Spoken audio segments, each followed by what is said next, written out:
Bienvenue à l'invité sur CRTV News. Le fauteuil de l'invité est déroulé ce jour à Dimiap. Il est enseignant des universités en Angleterre, en Chine. Il est enseignant à l'Institut des relations internationales du Cameroun. Il est également président de l'Observatoire à Chine-Afrique francophone. Merci beaucoup, professeur, d'avoir accepté l'invitation de CRTV News. Thank you for having me.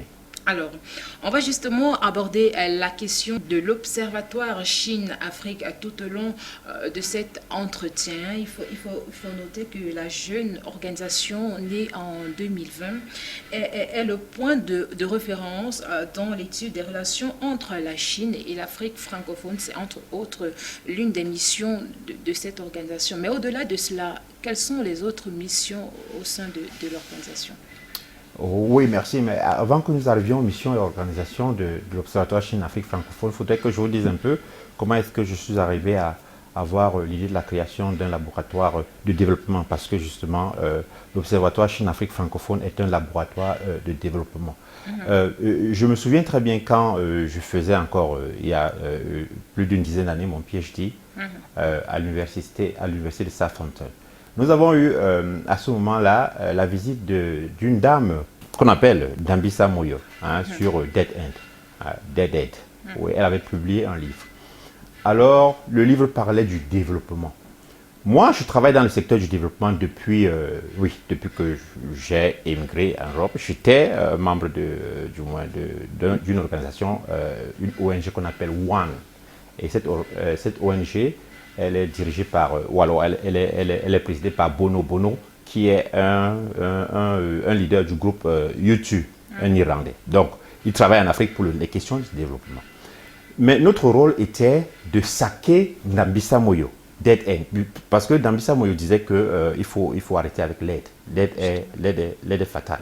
Alors, c'est comme ça que je rentre dans les questions de développement, parce que ma mission au départ avec One, qui est une organisation charitable pour l'Afrique, donner de l'aide en Afrique, donner les moustiquaires, One nous demande de saquer une grande intellectuelle, à l'époque je ne la connaissais pas, une grande intellectuelle africaine qui est Dambisa Moyo. Mais quand j'ai eu l'occasion de suivre ce qu'elle disait par rapport à l'aide, cela a complètement changé la donne. J'ai quitté cette organisation et je me suis rangé dans les questions de recherche et puis de développement. Comment j'arrive avec la Chine? La Chine aussi reste un hasard. Parce que toujours cette dame, Dambisa Moyo, qui dit que l'approche de la Chine par rapport aux questions de développement, elle est complètement différente. C'est à ce moment, on est dans les années 2000 peut-être 2006. Cette approche est différente parce que ce n'est pas une approche de pitié, ou alors ce n'est pas une approche de guilty en anglais, c'est-à-dire de remords. Donc c'est une approche de business véritablement. Alors, à ce moment, je rentre avec les moyens que l'université me donne dans le cadre de la recherche. Et je me rends donc compte que, figurez-vous que tous ceux qui travaillent dans l'aide humanitaire, donc si à l'époque il y avait presque 500 000 employés dans l'aide humanitaire pour l'Afrique, 80% de ces personnes travaillaient en Europe. Donc l'aide humanitaire, elle est dédiée, que vous appelez, pas seulement l'aide humanitaire, l'aide au développement aussi, et qui est destinée à l'Afrique.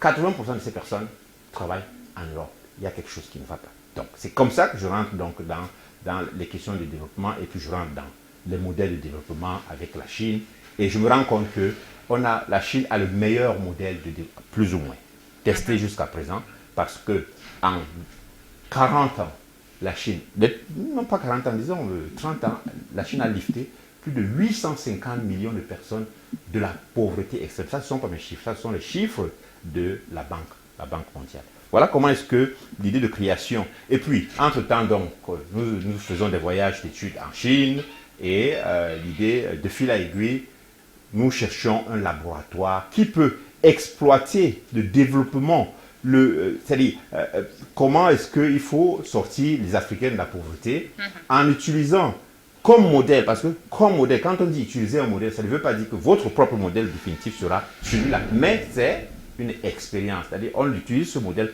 comme laboratoire. Alors, nous avons commencé à utiliser le modèle, pas seulement de la Chine, mais le modèle de l'Asie de l'Est comme laboratoire pour le développement. C'est comme ça qu'est né le laboratoire de développement qui est l'Observatoire Chine-Afrique francophone.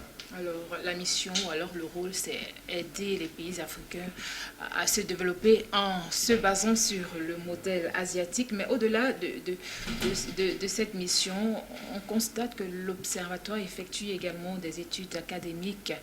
En ce moment, quel est le rôle principal des étudiants dans le laboratoire et quel profil d'ailleurs? Ok, c'est une très bonne question, merci. Euh, les étudiants en recherche, la plupart du temps, surtout en Afrique francophone, n'ont pas les outils pour travailler de façon sereine. Quand je dis outils, c'est les moyens véritablement intellectuels pour travailler. Vous vous rendez compte que la plupart des étudiants en recherche ici, que ce soit au Cameroun, que ce soit, c'est pas seulement un problème de Cameroun, hein, surtout dans les pays francophones, n'ont pas, quand je dis d'outils, ils n'ont pas Internet pour travailler. C'est impossible de travailler dans la recherche, surtout quand on est par exemple doctorant. C'est impossible de travailler sans Internet. C'est impossible de travailler en tant que doctorant sans être affilié à une organisation de recherche. C'est impossible complètement. Donc, le laboratoire, qui est ce laboratoire de développement, donne des outils. Et d'ailleurs, nous avons organisé en mai dernier l'un des plus grands colloques sur Belt and Road Initiative. Et nous avions les doctorants qui ont exposé, véritablement. Donc, c'est quelque chose qui est très exceptionnel. Nous donnons aussi, à côté des grands professeurs qui ont évidemment exposé, nous donnons l'occasion aux jeunes qui ont de nouvelles idées, parce qu'il faut des nouvelles idées, parce que les grands profs on connaît déjà leur ligne de pensée. L'innovation se retrouve dans la jeunesse, c'est ce que nous sommes en train de faire ici à l'Observatoire Chine-Afrique francophone. Et vous existez depuis 2020, 2 ans déjà que vous êtes sur pied. Qu'est-ce qui concrètement a déjà été fait jusqu'ici? La réflexion, exactement, c'est une très bonne question. La réflexion a été menée, beaucoup de réflexions. Vous savez, les idées nouvelles ne se matérialisent pas de façon ex nihilo. Il faut un temps de travail. Le colloque que nous avons organisé, avec l'aide évidemment de l'ambassade de Chine que je salue aussi, et puis avec l'aide aussi de l'université de Pékin à Beijing, parce que c'était un grand rassemblement. Nous avons eu plus de 80 experts qui ont exposé en 3 jours au Palais de Congrès du 25 au 27 mai. Nous avons certainement accouché d'un très grand ouvrage que je présente là maintenant, les actes du colloque, et qui ont véritablement des recommandations sur un certain nombre de sujets entre les relations Chine-Afrique francophone et puis non seulement le Cameroun, mais aussi du moins les pays qui sont les nôtres, c'est-à-dire qui sont autour de nous, le Gabon, mais surtout au Cameroun. Donc, le plus grand, pour le moment, achievement que nous avons eu, c'est ce colloque, parce que nous l'avons préparé pendant longtemps, et la participation des grands intellectuels et camerounais et africains nous a montré que l'intérêt pour la Chine est réel. La Chine n'est pas ici pour partir. Quand je dis ici, c'est en Afrique francophone ou alors en Afrique. Premier partenaire bilatéral de toute l'Afrique. Notre rôle dans l'Observatoire Chine-Afrique francophone, c'est de montrer que le modèle de développement, et ça c'est très important, le modèle de développement qui nous a été servi pendant 60 ans a échoué. Et c'est un modèle d'aide au développement, c'est un cycle de pauvreté. Et d'ailleurs, je conseille surtout aux doctorants, parce que je sais que les grands professeurs l'ont déjà, le dead end. C'est un cycle de pauvreté qui fait en sorte qu'on ne puisse pas se développer. Nous savons comment on peut se développer véritablement maintenant. Mais pourquoi est-ce qu'on ne prend pas les outils qui nous permettent de nous développer pour se développer? Et à ce niveau, je pense que le président de la République, Paul Biya, est un grand sage, parce qu'il a privilégié, je pense que dans les relations bilatérales qu'il a avec les autres grandes nations, il a su privilégier du moins la relation bilatérale qui est entre la Chine et le Cameroun, parce que la Chine reste le premier partenaire bilatéral du Cameroun, que ce soit même en termes d'investissement. Je vous prends le port de Kribi, qui est l'un des grands ports, d'ailleurs toute l'Afrique centrale, c'est le meilleur port en eau profonde. C'est un produit typiquement de Belt and Road Initiative, donc l'initiative La Ceinture, la route, qui est véritablement rattachée à la Chine. Parlons justement de ce projet, la ceinture et la route en Afrique francophone. Comment est-ce que cette initiative peut aider les pays francophones, les pays africains, à se développer. Voici ce que dit le président Xi Jinping. Hein. J'ai dans la gouvernance, dans la façon de mener les peuples au développement, j'ai deux modèles. Hein. J'ai le président Paul Biya, évidemment, et le président Xi Jinping, dans la façon de mener les populations au développement.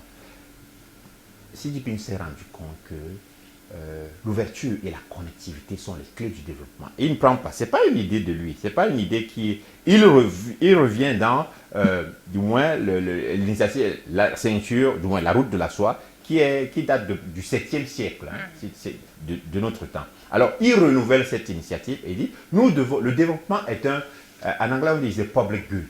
Development is a public good. En français, on va le dire, c'est public good, un bien public. Qu'est-ce que c'est qu'un bien public? L'air est un bien public. L'électricité est un bien public. L'eau est un bien public. Le développement est un bien public. Ce n'est pas un problème de nation, de grandes nations développées. L'agenda de l'Observatoire, je veux dire l'Observatoire Chine-Afrique francophone, s'annonce très chargé l'année prochaine, notamment les 25 et 27 mai. Un colloque est prévu ici même à Yaoundé. Qu'est-ce qui est attendu à ce grand rendez-vous et qui sont invités? Oui, exactement. C'est plutôt au mois d'avril. Au mois d'avril, oui. Nous dépassons le colloque sera inclus dans cette démonstration. Ce sera Belt and Road Initiative Fair Trade, Industrial Fair Trade. Nous allons organiser une foire d'exposition industrielle entre la Chine et l'Afrique francophone. C'est le premier grand rendez-vous que nous allons, qui va se passer en Afrique francophone. Alors, surtout ceux qui sont intéressés par l'initiative Belt and Road, la ceinture la route, pardon. Belt and Road Initiative et l'initiative la ceinture la route en français. C'est un cadre d'exposition, non seulement d'exposition de savoir-faire industriel et d'échange intellectuel entre les entreprises camerounaises, les intellectuels camerounais, les pouvoirs publics camerounais et ceux d'Afrique centrale qui sont intéressés et qui veulent se greffer sur l'initiative La Ceinture et qui n'ont pas véritablement ou ont déjà eu des contacts avec la Chine. Et sur ce, nous allons travailler évidemment avec le gouvernement camerounais. Nous avons déjà le support, ou plus ou moins, le support de l'ambassade de Chine au Cameroun d'ailleurs.